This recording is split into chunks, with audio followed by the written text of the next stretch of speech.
And the map actually is going to be Metropolis, so I think this is a nice big map for Snute. Yeah, that's definitely right. He'll be able to execute a lot of strategies here too if he wants to try and be sneaky. With Night Display, there's a lot of opportunity to do that here. If he wants to try and go through the air, he can certainly do that with Mutalisk. So for a player who's very creative, for a player who uses a lot of different strategies, this is a pretty good fit.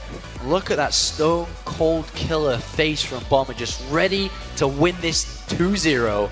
So we're about to jump into this game.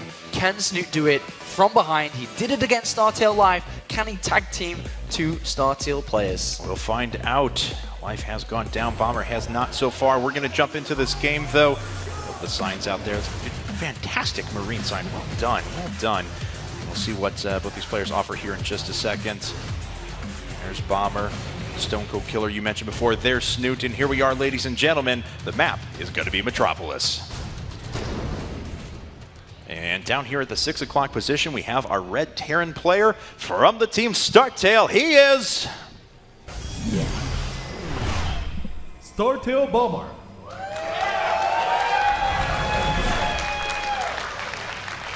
That's right. Bomber is up 1-0 at the moment. With a very interesting win that last time. And here's the guy who's trying to tie things up at the 12 o'clock position, our Blue Zerg player.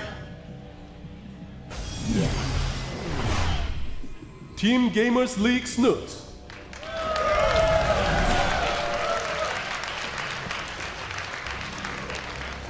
This year has definitely been Snute's year. He really has improved as a player. He's a very hardworking player, actually. Spent a lot of time in Korea training, spent a lot of time in the Ministry of Windhouse in Poland as well training, and it started to take effect, and I'm sure he's very happy with the progress he's made this year. I'm sure his team is very happy.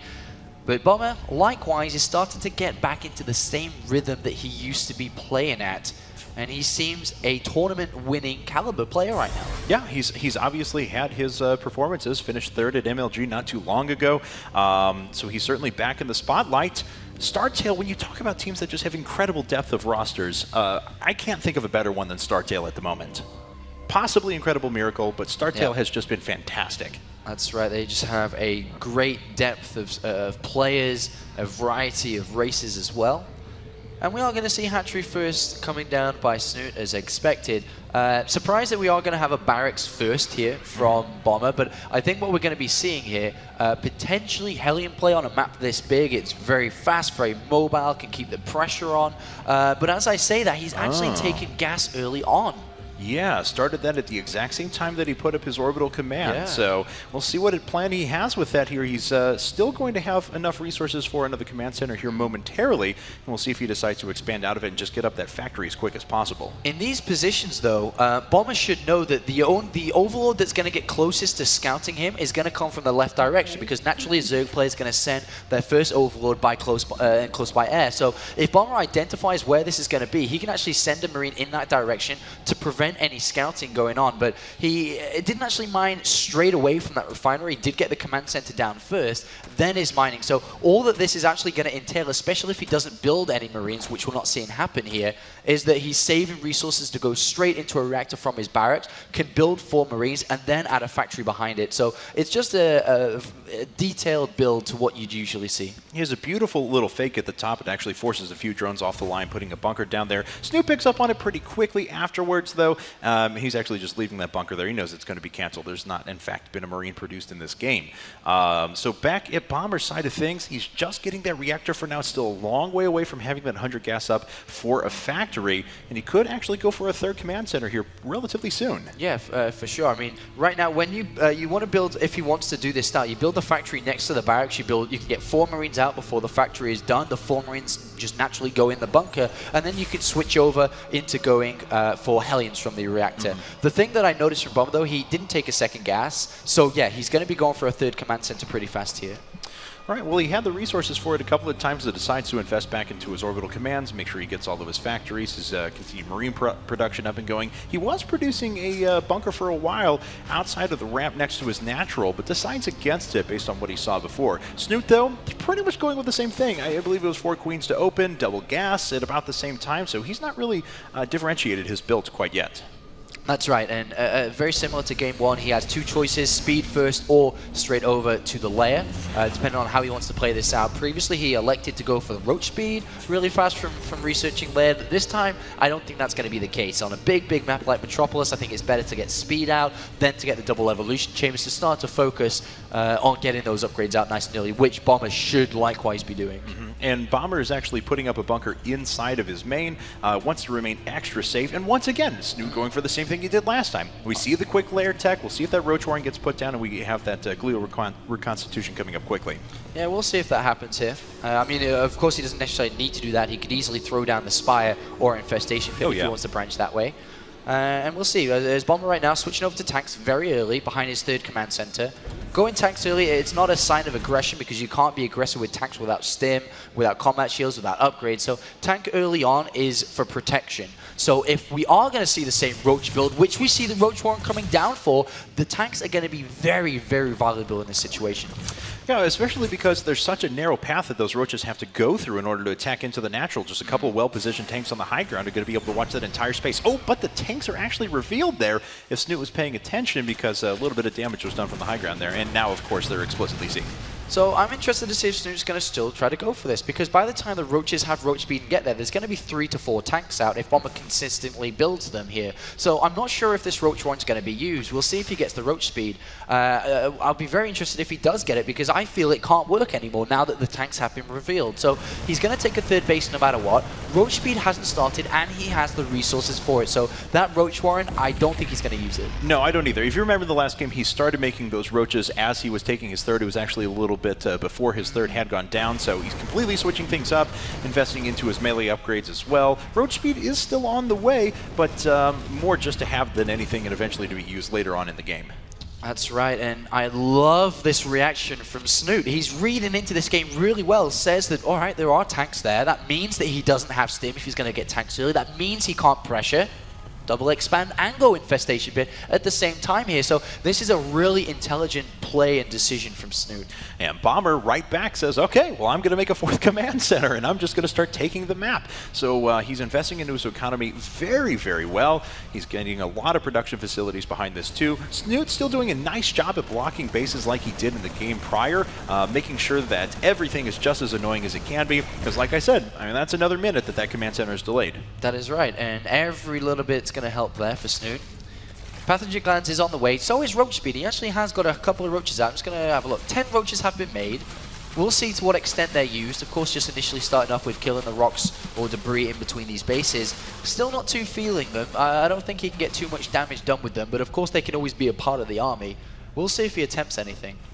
Okay, well, good coverage on both sides, really. The Overlords are in nice positions to pick up on drops. The Xel'Naga towers are being taken by these Hellions, so pretty good map coverage by both players, but otherwise we've kind of just stabilized here, and this has the feel of one of those very 15-minute no-rush games to them.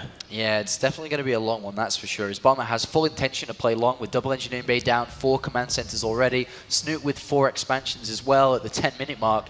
Definitely going to be a long game here, as we're starting to see the creep spread really get pushed out. This one Hellion does deny a couple of those creep tumors, which, to be honest, the Hellion shouldn't be on the Xel'Naga towers by now. Snute definitely needs to just send the Roaches or the Lings out there to get rid of them so he can actually get past the halfway line. And it looks like that's what he's doing right now, actually. So he's going to take back control of the Xel'Naga towers.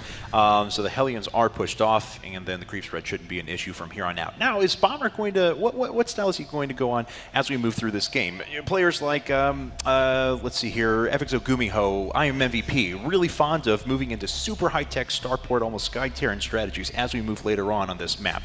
Is Bomber the kind of player, though, to really go for something like that? Absolutely. I feel he's going to play very passively. I don't think he's going to hit too many timings. Aggressive, massive attack timings. I think he'll move out to start to take map control once his upgrades for the infantry kick in. But he's going to slowly take a 4th base with his tanks, and then he's actually going to start to get the starports out for sure. That is exactly how Bomber likes to play, such as the players you mentioned.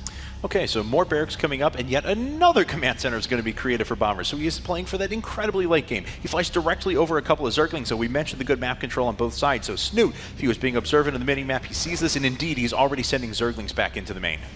As a Terran player right now, there's obviously no way you can move out with the units you have. You don't have combat shield, you only have +1/1 on the bio, so he's going to use the just drops initially to slow down Snute as much as possible. Because right now Snute has 5 bases. He's about to take this other one on the right-hand side, but already there are roaches and lings there.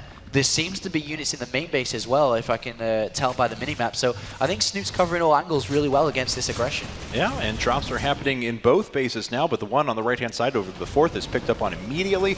This one here on the left-hand side is going to be picked up on pretty quick as well. Nice fungal growth, and Snute shuts that down right away. And in the middle of the map, these units are there only to kill creep, and he lost them immediately there, and the other ones returned back, trying not to lose them for nothing. But the Hive is on its way. This game's been very passive. Welcome to Metropolis. This is how it usually plays out. But there are a lot of lings and banelings being morphed. But the tanks are there's so many tanks spread out here. I don't think Snute can break through this. He's going to lose a lot of gas here if this doesn't work. There's something to be said for... Bomber's unsieged! Oh, he is completely unsieged. Will Snute go right now? He starts to take out a couple of the units in the front. Everything's sieging back up once again, though, and the Banelings are all clumped up. They have to start to separate themselves. Target fire is hitting a few of the Banelings, and they're not actually able to make their way to the Marines. But another set on the right-hand side is going to try and pincher these units in. Great fungal growth, pin everything down. The Banelings are going to clean everything else up. Whoa, there are so many Zerglings behind this, and what I didn't think was possible is as Snute breaks the front line of Bomber and morphs 15 Banelings in his face, and now is breaking a command center. The third's been evacuated. What an assault! Yeah, incredible play from him and a great sense of timing, too. Bomber is trying to reestablish himself into a little bit better position so he can cut the bottom of the half of the map off completely, but it's not going to work, and Banelings are just going to crush through everything. The tank goes down as well. The Marines and SCVs are exposed, and those Banelings have done more than their share of damage. What a mind-blowing timing. As soon as Bomber unsieges and is out of position, Snute goes in. Unexpected from Bomber, had no idea what was going on, and this is happening right now as more lings are getting streamed across. Bomber's down to 70 supply, and as mentioned, he was planning to play long-term, planning to play the late game, and he never even got there. He was broken down before it could happen. And behind the Snute is on 5 bases. He's going to Hive Tech. He's got all of his great upgrades, and Ultralisk Caverns on the way. So it's not like that this was it, that he had to push through and win now. He certainly had a contingency plan, and he was playing for the late game too. He just happened to do an incredible amount of damage for that Baneling attack. That was insane. I've never seen anybody break through at that period in a game. Usually you don't do it because there are too many tanks, but they were not in position. I was very surprised as well that Baneling speed wasn't even done in that fight, yet or at least not at the start of it, but more and more units are coming in, and it looks like Bomber's going to have to try and defend with minimal amounts, only a couple of tanks to defend. I think Snute smells blood now, and he's going to push his way through one more time. Banelings all rolling through the left-hand side, Zerglings through the right. Actually, most of the Banelings did get picked off by those siege tanks, but there's still just so many of them left over that they still do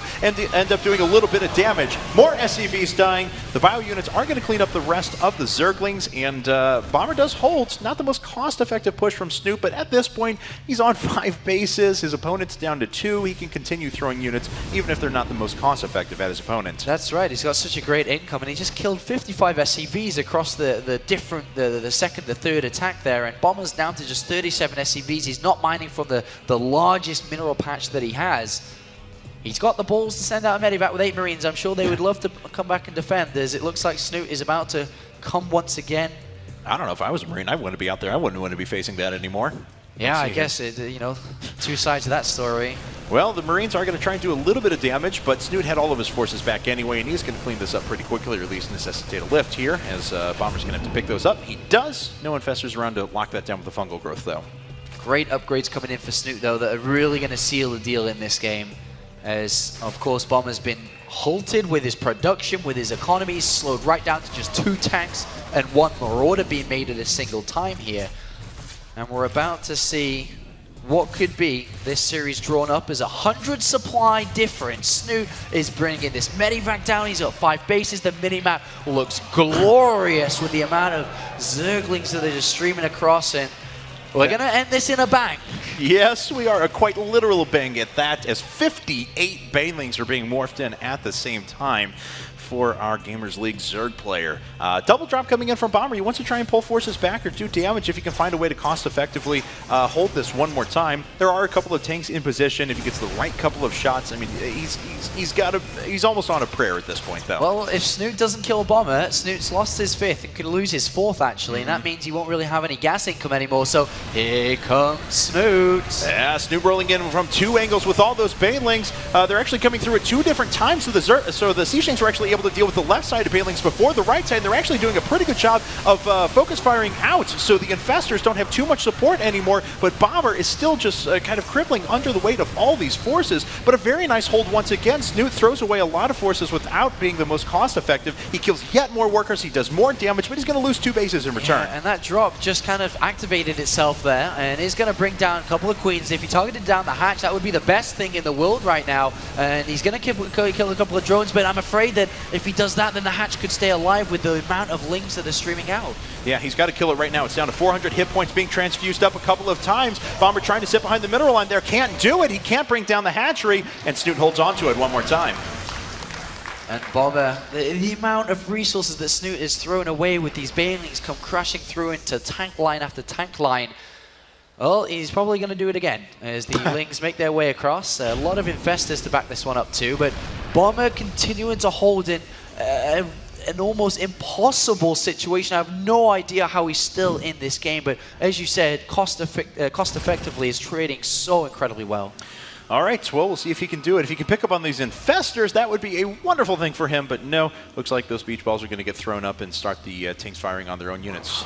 That's right, so one tank just gets obliterated immediately, and here comes Snute with the majority of Lings this time, and he's going to go straight for the throat here. Bomber's going to try to hold up the ramp again. Such a great position for Bomber, though, with those units. He can trade so cost-efficiently time after time after time, and the Ultralists are getting pushed back once again. And I believe the Infestors did make their way into the natural. They're off to the right-hand side just a little bit, but we'll find that out in just a second as Bomber picks up his forces again, and he's actually going to hold on to this orbital command. That's right, or is he? There are a couple of Infestors, Terrans trying to bring it down. Yeah. It looks like it will be able to hold on as an SCV will repair it. And Snute pushes Bomber back to 2 bases, 66 supply to 162, and it looks like Snute is trying to break through again with these Infestors.